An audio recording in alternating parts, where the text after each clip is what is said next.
Welcome to another edition of Straight Shooter, our weekly podcast video show where we break down all the celebrity news. We're not only breaking down celebrity news here, we're breaking celebrity news. I'm Rob Shooter. I've been a gossip columnist for a very long time, although I look marvellous. Thank you very much.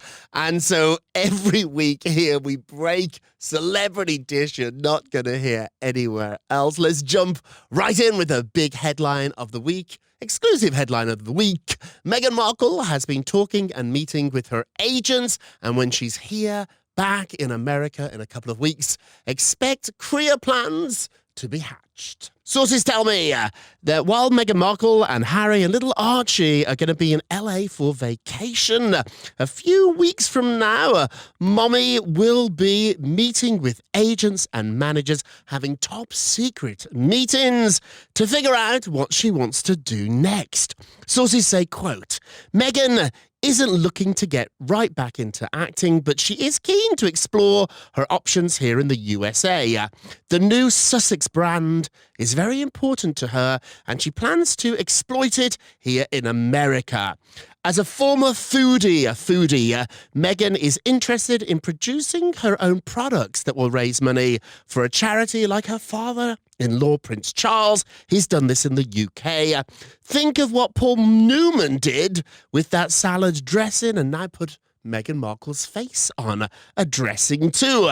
Meghan is smart, she's ambitious, and she isn't going to allow this great power and fame that she's been given to go to waste. She's already got a fashion collection in Britain that gives money to charity.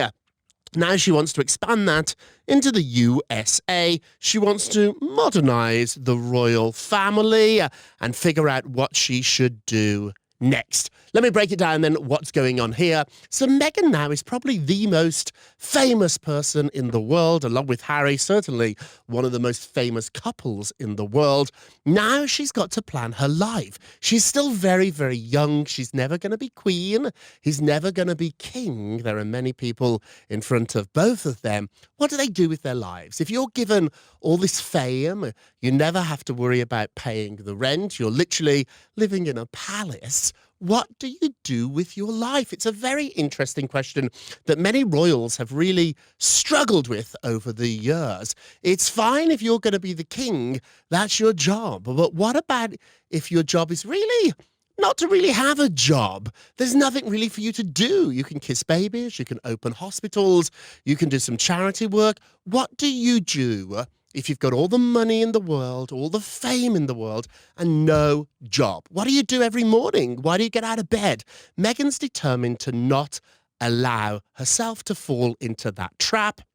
And now she really wants a purposeful life. Some people are going to say that she's exploiting her fame here. My sources say that's not true. She's just trying to figure out what is the job. She's not happy enough going and christening ships or just turning up at hospitals, all important, part of a royal job. She wants to really do something. She wants to change the world. Now she's going to use this power, this attention, this money to do something great. Paul Newman's actually a very good example, a Hollywood star who used his power to raise millions and millions of dollars through food products, his salad dressing and other stuff, to make a lot of money to go to charities. She's going to do something like that too. It hasn't yet been figured out, but my sources tell me, while she's here in America on what looks to be a family vacation, lots of top meetings are going to take place. Lots of agents, managers, lots of people in the know in Hollywood to try to figure out what should Meghan's role be with Harry and little Archie. I'll keep you in the loop. Matt Lauer has skipped his mentor's memorial service. People are very angry with Matt. He did not show up at a memorial service for somebody that changed his life. Sources tell me that a memorial service was held this past weekend for Matt Lauer's mentor, a longtime NBC broadcast executive named Bill Bolster, who literally changed Matt's life, believed in him, and gave him a job on local TV here in New York where nobody believed in Matt at all. Sources say, quote, "Nope, Matt didn't attend. I knew he wouldn't. He's chicken, SH, you know the rest. It speaks volumes to who Matt is. He was close to the whole Bolster family, and he didn't even bother to show up. There were no cameras or anything, and everyone invited would have respected Matt's privacy. My source adds, you have to remember that Matt was doing landscape garden work when Bill changed his life. Matt was literally cutting lawns and hedges before Bill came along and gave him a career that ultimately made him one of the richest people in television. Bill knew him first when Matt couldn't even have a credit card because he had no money. Well, Matt now has a life that nobody else wants, and arrogance is the problem that happened here. Obviously, Matt Lauer is trying to lay low. He's pretty uncomfortable at the moment, obviously, being in the spotlight. But what do you do if somebody really important passes away? Do you go to their memorial? Do you go to their funeral service? Can you sneak in at the back, sit quietly, or are you pulling too much attention away from the family, from the deceased? What do you think about this? You could go either way. I think as a sign of respect, you want to turn up, you want to be decent, you want to say goodbye. But at the same time, if you're one of the most talked about people in the world at the moment, which Matt clearly is, are you just stealing focus? Are you going to be in the way? Are you going to be a problem? What do you think? Matt did not attend the service. People that were there were very angry about this, thinking Matt owed Bill and Bill's family more than this. What do you think? Should Matt have shown up at the memorial service for literally the man, the person that changed his life? We all have somebody in our careers. Who in your career gave you that break? When we've all been there, we've all needed a break. Who was there to help you out when nobody else would? Who was that person? That person now is no longer with us. Would you turn up at that person's memorial service? What do you think? Barbara Walters was begged to be part of The View's 5,000 episode. She didn't show. So sources tell me The View has just turned 5,000 episodes. That's a lot of episodes. So to celebrate this massive, massive milestone in TV history, they wanted Barbara Walters, who invented the show. Barbara invented The View. We forget that. It's her show. They desperately wanted her to appear on the episode to celebrate. Barbara was a no-show. Sources tell me, quote, Walters has not been seen in public for several years and was too frail to appear on live TV. But what surprised fans is she also was too frail to tape a message to celebrate the show. It just goes to show you how far her health has deteriorated that she didn't want to be part of this amazing legacy of 22 years. The 90-year-old legend is in poor health and no longer up to speaking in public. She wants to make sure that people remember her for the way she was. The chance of us ever seeing Barbara Walters again is almost zero. Barbara, we have so much respect for you. You changed TV history. You invented The View. Lots of female anchors out there say that if it wasn't for you, they wouldn't have had the opportunities they had. You really paved the way. You broke that glass ceiling. And now what you do with the rest of your life is entirely up to you, if you ask me. Obviously, turning up at the show would have been fantastic to see Barbara there after all these years. You started it. It was your idea. You sold it. ABC initially didn't really want to invest or buy The View. Barbara made it happen and changed TV history. Think of all those panel shows. We love them. The Talk, The Chew. There's so many panel shows out there. The Real. Barbara Walters invented that. It didn't exist until Barbara did it with The View, made it a huge hit. It's still a success today.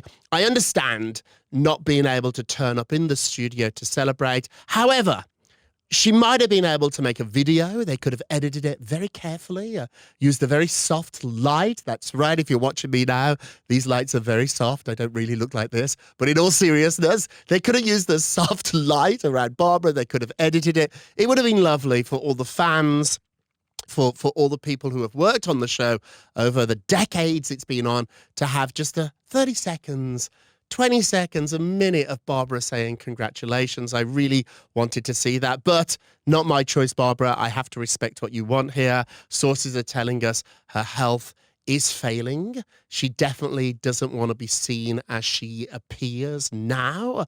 I respect that too. Barbara, we are sending you our best, and you have changed the world. And if we never see you again, don't worry. We promise we will never forget you.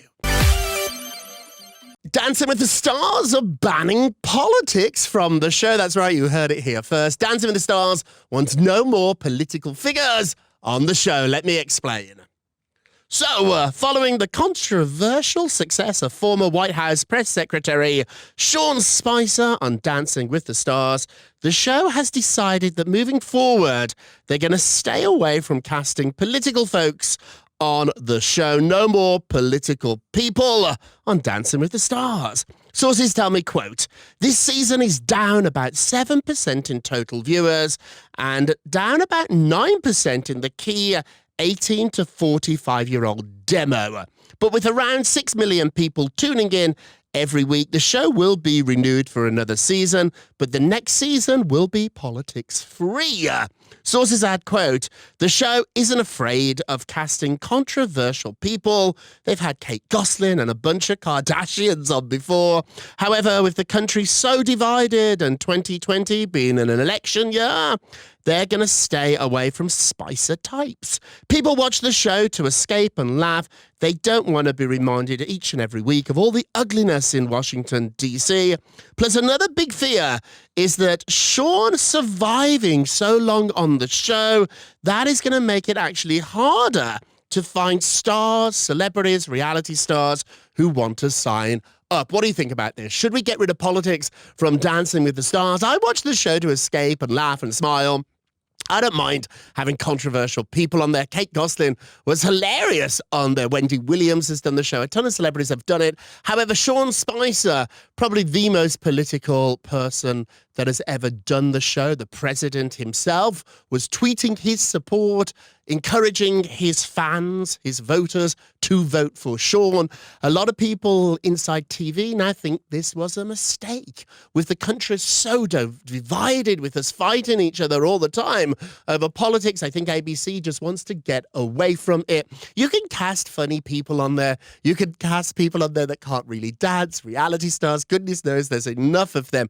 But maybe staying away from people that have been part of the administration. Maybe that is a good idea. Or do you disagree? Would you love to see Ivanka and Jared on Dancing with the Stars?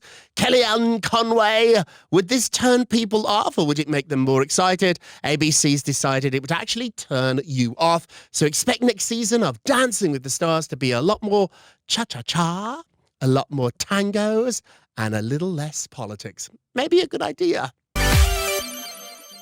Jill Zarin is looking to get back onto The Real Housewives of New York. She's been spotted taping a few episodes. So is she now a housewife again? I've got the dish. So, sources tell me that Bethany's nemesis, Jill Zarin, is trying to return to the show that made her famous and was spotted recently filming at the ladies' Halloween party at the Aventi Hotel in Midtown, New York City. Sources say, quote, Jill has wanted to return to the show since the day she was fired almost a decade ago. Now that Bethany has quit, Jill sees this as an opportunity to get back on the show, and with the help of Countess Luann, Jill is grabbing at it. Sources add the ladies hated bossy Bethany, who thought the show was all about herself. Now they're determined to make the show a hit. Even though Bethany has gone, Jill Zarin is a ratings machine, and it was Luann who convinced the producers to at least give Jill one more try. Nothing will hurt Bethany more than being replaced by Jill Zarin. These two ladies, they're not 20-year-old kids. We're not talking about Teen Mom here on MTV. These are ladies that are growing up. They have children. They have businesses. These are adults. They are still fighting still fighting about a tacky reality show that I love, but it's not exactly Wuthering Heights. I mean, come on, we're talking about the Real Housewives and the drama these ladies get in over this silly show. What do you think about having Jill back? Are you still into it? I used to love the Housewives. I used to watch it every single week. I was obsessed. Now I think there's just too many of them. There's so many Housewives. You could literally spend your life watching the different franchise. Just today, just a day ago, it was announced they're going to do a new Housewives of Salt Lake City. Utah is going to have some Real Housewives. If it doesn't have Marie and Donny Osmond on, I don't care. But they're going to do another spin-off. How many more franchises of this show can we swallow? Or am I wrong? Are you totally into it? You want more franchises? You want more cities? What city would you love? I'd love Chicago. I think they tried Miami, but it failed. That did not work out very well. What other cities do you think they should do? Or are you just housewived out? And Jill Zarin returning. Good idea, bad idea. I liked her on the show, but I liked her when she was on with Bethany because seeing the two of them go at each other, they were nasty. They both were as mean as one another. They were not nice to each other. Watching that, as uncomfortable as it made me feel, I also thought it was sort of must-see TV. It was like a train wreck. Do you want to see Jill back on the show? Maybe just to hurt Bethany, or is that just being as spiteful as the ladies that we are talking about? Let me know what you think. You can hit me up on Twitter at Naughty Nice Rob. CNN's Anderson Cooper is distancing himself from Don Lemon, Chris Cuomo, and the other folks at CNN. Let me explain. Within CNN's new fancy headquarters at the Hudson Yards here in New York City, Anderson Cooper is being accused of being a little bit antisocial. He's moved his studio away from the 19th floor where Chris Cuomo, Don Lemon, and CNN's morning show tapes. He wants to be alone. Sources tell me, quote, Anderson is up on the 21st floor all by himself, 2 floors above and away from everybody else. He's always been a little antisocial and distant from the rest of the staff, but moving his studio to a completely different floor is something new. Sources add the odd thing is that the hair and makeup room is on the 19th floor. So Anderson has to literally go downstairs every day to get his hair and makeup done before slipping away to his private perch a few floors above everybody else. You must remember that the new building was created from scratch, so this was not an accident. It was literally designed this way to keep Anderson separate. Is this a diva move? What do you think about people who you work with, who you work around, who move away? Why do they need to sit in the cubicle, the office, all the way over there, or even on a different floor? Is it just silly? Can't we all just get along? Or is Anderson being smart? Sometimes being away from people you work with might be a good idea. Let me know what you think about this one, and remember to tell your friends to listen. Thank you. Subscribe. Do leave a comment, and we will be back next week with another edition. So please tell your friends to leave a comment if you like what we're doing. We really, really appreciate it. We do it every single week. Straight Shooter, I'm Rob Shooter. And remember, if you're going to be naughty, you gotta be nice. Take care.